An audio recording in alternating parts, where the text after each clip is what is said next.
ಎಲ್ರಿಗೂ ನಮಸ್ಕಾರ. Welcome to ದಿವಿಗೆ ಯೂಟ್ಯೂಬ್ ಚಾನೆಲ್. ಇವತ್ತು ನಾವು ಕನ್ನಡದಲ್ಲಿ ಸಂಧಿಗಳ ಬಗ್ಗೆ ತಿಳ್ಕೊಳ್ಳೋಣ. ಸಂಧಿಗಳು ವರ್ಣಗಳ ಪರಸ್ಪರ ಸೇರ್ಪಡೆಯಲ್ಲಿ ಆಗುವ ಮಾರ್ಪಾಟನ್ನು ಸಂಧಿ ಎನ್ನಬಹುದು. ಈ ಸಂಧಿಗಳಲ್ಲಿ ನಮಗೆ ಎರಡು ವಿಧವಾದ ಸಂಧಿಗಳು ಸಿಗಬಹುದು. ಒಂದು ಕನ್ನಡ ಸಂಧಿ, ಇನ್ನೊಂದು ಸಂಸ್ಕೃತ. ಸೊ ಎರಡು ವಿಧ ಇದೆ ಸಂಧಿಗಳಲ್ಲಿ. ಸೊ ಇದರಲ್ಲಿ ನಾವು ಕನ್ನಡ ಸಂಧಿಗಳಂತ ನೋಡ್ಕೊತಾ ಹೋದರೆ ಮೂರಿದೆ. ಒಂದು ಲೋಪ ಸಂಧಿ, ಆಗಮ ಸಂಧಿ ಮತ್ತು ಆದೇಶ ಸಂಧಿ. ಸೊ ಲೋಪ ಸಂಧಿ ಅಂದರೆ ಎರಡು ಸ್ವರಗಳು ಒಂದೊಂದು ಕೂಡಿದಾಗ ಮೊದಲನೇ ಸ್ವರವು ಲೋಪ ಆಗುತ್ತೆ. ಸೊ ಆ ಥರ ಸಂಧಿ ನಾವೇ ಅಂತ ಕರಿತೀವಿ ಲೋಪ ಸಂಧಿ. ಫಾರ್ ಎಕ್ಸಾಂಪಲ್, ಇಲ್ಲಿ ಬಿಡಿಸಿ ಬರೆದಾಗ ನಮಗೇನು ಸಿಗುತ್ತೆ? ಪೂರ್ವ ಹಾಗೂ ಉತ್ತರ ಪದ ಅಲ್ವಾ. ಇಲ್ಲಿ ಪೂರ್ವ ಪದದಲ್ಲಿ ನೋಡುತ್ತಾ ಯಾವ ಸ್ವರ ಇದೆ? ಆ.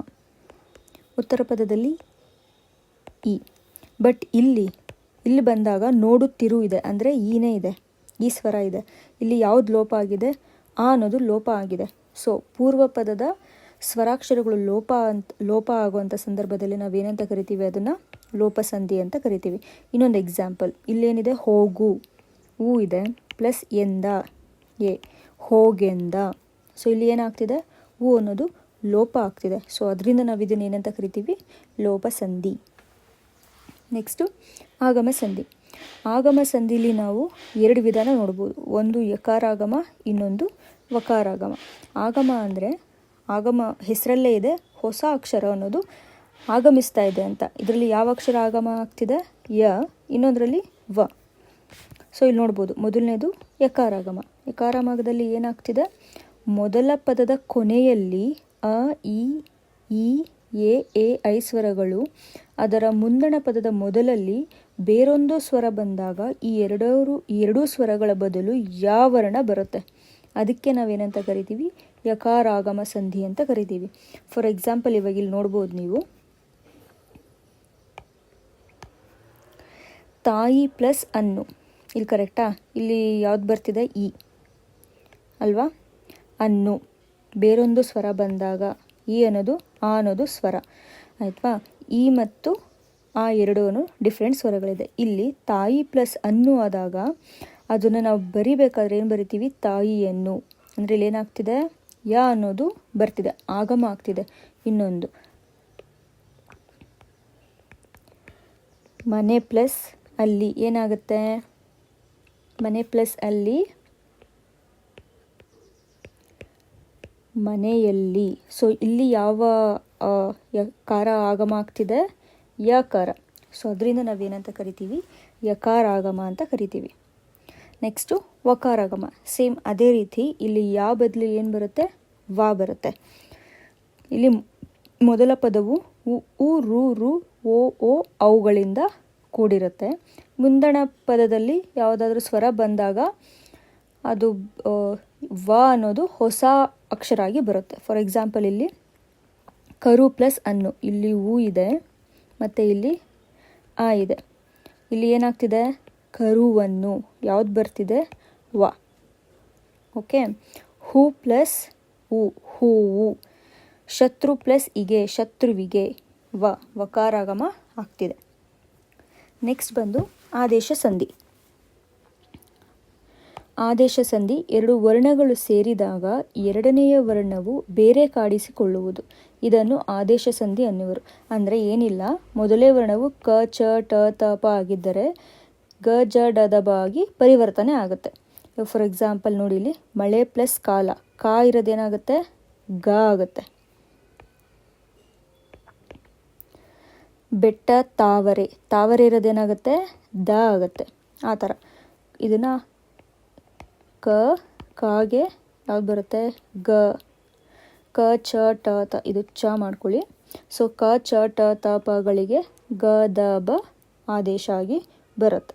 ಸೊ ಅದನ್ನು ನಾವೇನಂತ ಕರಿತೀವಿ? ಆದೇಶ ಸಂಧಿ ಅಂತ ಕರಿತೀವಿ. ನೆಕ್ಸ್ಟು ಸಂಸ್ಕೃತ ಸಂಧಿಗಳಲ್ಲಿ ಮತ್ತೆ ಎರಡು ವಿಧ ಮಾಡ್ತೀವಿ. ಒಂದು ಸ್ವರ ಸಂಧಿಗಳು, ಇನ್ನೊಂದು ವ್ಯಂಜನ ಸಂಧಿಗಳು. ಆಯಿತಾ. ಸ್ವರ ಸಂಧಿಗಳಲ್ಲಿ ಯಾವ್ಯಾವಿದೆ? ಸವರ್ಣ ದೀರ್ಘ ಸಂಧಿ, ಗುಣ ಸಂಧಿ, ವೃದ್ಧಿ ಸಂಧಿ, ಎಣ್ ಸಂಧಿ. ವ್ಯಂಜನ ಸಂಧಿಗಳಲ್ಲಿ ಯಾವ್ಯಾವಿದೆ? ಜಸ್ತ್ವ ಸಂಧಿ, ಶುತ್ವ ಸಂಧಿ ಮತ್ತು ಅನುನಾಸಿಕ ಸಂಧಿ. ಸೊ ಇದರಲ್ಲಿ ಮೊದಲು ನಾವು ಸ್ವರ ಸಂಧಿಗಳು ಯಾವ್ಯಾವಿದೆ ಅಂತ ನೋಡೋಣ. ಸ್ವರ ಸಂಧಿಯಲ್ಲಿ ಸವರ್ಣ ದೀರ್ಘ ಸಂಧಿ. ಇದು ತುಂಬ ಈಸಿ. ಇಲ್ಲೇನು ಬರುತ್ತೆ ಅಂದರೆ ಅದೇ ಜಾತಿ, ಇವಾಗ ಸ್ವರಗಳು ಬಂದಾಗ ಅದೇ ಜಾತಿಯ ದೀರ್ಘ ಸ್ವರವು ಸಂಧಿ ರೂಪದಲ್ಲಿ ಬರುತ್ತಷ್ಟೆ. ಫಾರ್ ಎಕ್ಸಾಂಪಲ್ ಆ ಇದ್ದರೆ ಆ ಬರುತ್ತೆ. ಆ ಕರಗಳಿಗೆ ಆಕಾರಗಳು ಸೇರಿದಾಗ ಆಕಾರ ಹೋಗುವಂಥದ್ದು, ಈ ಕರಗಳಿಗೆ ಈ ಸರದ ಈ ಕಾರ ಆಗೋದಂತೂ ಆ ಥರ ಅಷ್ಟೇ, ಇನ್ನೇನಿಲ್ಲ.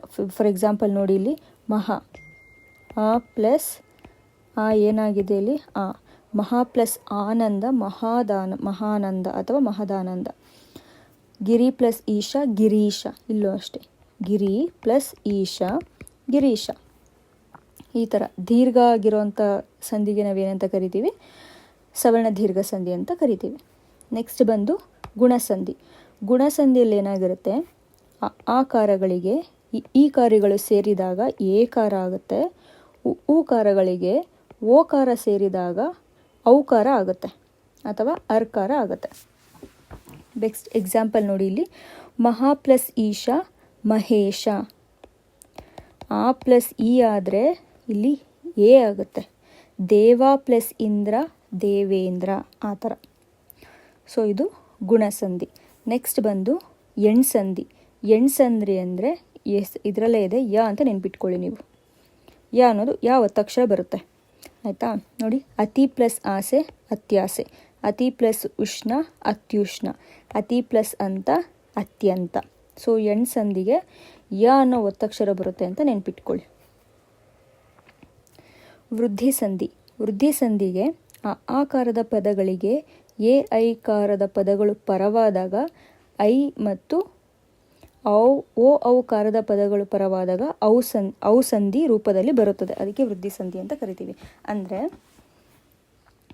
ಇಲ್ಲಿ ನೋಡಿ, ಏಕ ಪ್ಲಸ್ ಐಕ ಏಕೈಕ.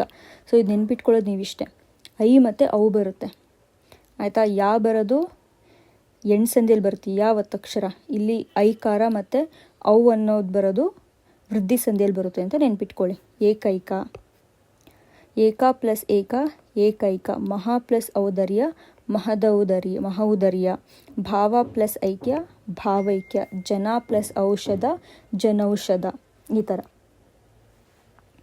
ನೆಕ್ಸ್ಟು ಸಂಸ್ಕೃತ ವ್ಯಂಜನ ಸಂಧಿಗಳು. ವ್ಯಂಜನ ಸಂಧಿಗಳಲ್ಲಿ ಯಾವ್ಯಾವುದಿದೆ, ಜಸ್ತ್ವ ಸಂಧಿ, ಶುತ್ವ ಸಂಧಿ ಮತ್ತು ಅನುನಾಸಿಕ ಸಂಧಿ. ಇದರಲ್ಲಿ ಜಸ್ತ್ವ ಸಂಧಿಗೆ ನೋಡಿದಾಗ, ಸೊ ಇದು ಸಹ ಹೆಂಗೆ ನೆನ್ಪಿಟ್ಕೊಳ್ಳಿ, ಕಾಗೆ ಬದಲಾಗಿ ಗಾ ಬರುತ್ತೆ, ಚಾಗೆ ಬದಲಾಗಿ ಜಾ ಬರುತ್ತೆ, ಟಾಗೆ ಬದಲಾಗಿ ಡಾ ಬರುತ್ತೆ. ಅದೇ ವರ್ಗದ ಅಕ್ಷರ ಮೂರನೇ ಅಕ್ಷರ ಬರುತ್ತೆ, ಆದೇಶವಾಗಿ ಬರುತ್ತೆ. ಸೊ ಫಾರ್ ಎಕ್ಸಾಂಪಲ್ ಅಂದರೆ ಆದೇಶವಾಗಿ ಬರುತ್ತೆ. ಫಾರ್ ಎಕ್ಸಾಂಪಲ್ ನೋಡಿ, ಇಲ್ಲಿ ಅಚ್ ಪ್ಲಸ್ ಅಂತ ಅಜಂತ. ಚಾಗೆ ಬದಲಾಗಿ ಅದೇ ವರ್ಗದ ಮೂರನೇ ಅಕ್ಷರ ಜ. ದಿಕ್ ಪ್ಲಸ್ ಗ ಅಂತ ದಿಗಂತ. ಷಟ್ ಪ್ಲಸ್ ಆನನ ಷಡಾನನ. ಸತ್ ಪ್ಲಸ್ ಆನಂದ ಸದಾನಂದ, ಆ ಥರ, ಆಯಿತಾ. ಸೊ ಇದು ಜಸ್ತ್ವ ಸಂಧಿಗೆ ಉದಾಹರಣೆ. ನೆಕ್ಸ್ಟು ಶುತ್ವ ಸಂಧಿ. ಶುತ್ವ ಸಂಧಿ ಅಂದರೆ ವೆರಿ ಸಿಂಪಲ್, ಚ ಅಕ್ಷರ. ಇದರಲ್ಲಿ ಏನಿರುತ್ತೆ ಅದನ್ನೇ ಸ್ವಲ್ಪ ಟ್ರಿಕ್ಕಾಗಿ ಯೂಸ್ ಮಾಡಿ ಅಷ್ಟೇ. ಇಲ್ಲಿ ತಾಕಾರ ಎಲ್ಲ ಬಂದಾಗ ಚಾಕಾರ ಬರುತ್ತೆ, ಮತ್ತು ಸಾಕಾರ ಬಂದಾಗ ಚಾಕಾರ ಅಥವಾ ಶಾಕಾರ ಬರುತ್ತೆ.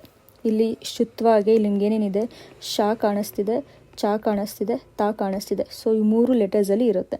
ಫಾರ್ ಎಕ್ಸಾಂಪಲ್ ಸತ್ ಪ್ಲಸ್ ಚಿತ್ರ ಸಚ್ಚಿತ್ರ ಅಂದರೆ ಒತ್ತಕ್ಷರಗಳಾಗಿ ಬರುತ್ತೆ. ಮನಸ್ ಪ್ಲಸ್ ಚಂಚಲ ಮನಶ್ಚಂಚಲ. ಸೊ ಈ ಥರ ಟ್ರಿಕ್ಸ್ನ ಯೂಸ್ ಮಾಡ್ಕೊಂಡು ನೆನ್ಪಿಟ್ಕೊಳ್ಳಿ. ನೆಕ್ಸ್ಟು ಅನುನಾಸಿಕ ಸಂಧಿ. ಅನುನಾಸಿಕ ಸಂಧಿ ಅಂದರೆ ನೆನಪೇ ಇದೆ ನಿಮಗೆ. ಅನುನಾಸಿಕ ಅಂದರೆ ಮೂಗಿನ ಸಹಾಯದಿಂದ ಉಚ್ಚರಿಸಲ್ಪಡುವ ಅಕ್ಷರಗಳು ಯಾವ್ದ್ಯಾವುದು, ನ ನ ನ ಮ ನ್ಯ, ಆ ಥರದ್ದು. ಸೊ ಅವೆಲ್ಲ ಎಲ್ಲೆಲ್ಲಿ ಬರುತ್ತೆ ಅದನ್ನು ನಾವೇನಂತ ಕರಿತೀವಿ, ಅನುನಾಸಿಕ ಸಂಧಿ ಅಂತ ಕರಿತೀವಿ. ಫಾರ್ ಎಕ್ಸಾಂಪಲ್ ನೋಡಿ, ಇಲ್ಲಿ ಚಿತ್ ಪ್ಲಸ್ ಮಯ ಚಿನ್ಮಯ ಅಲ್ವಾ, ನಾ ಬರ್ತಿದೆ.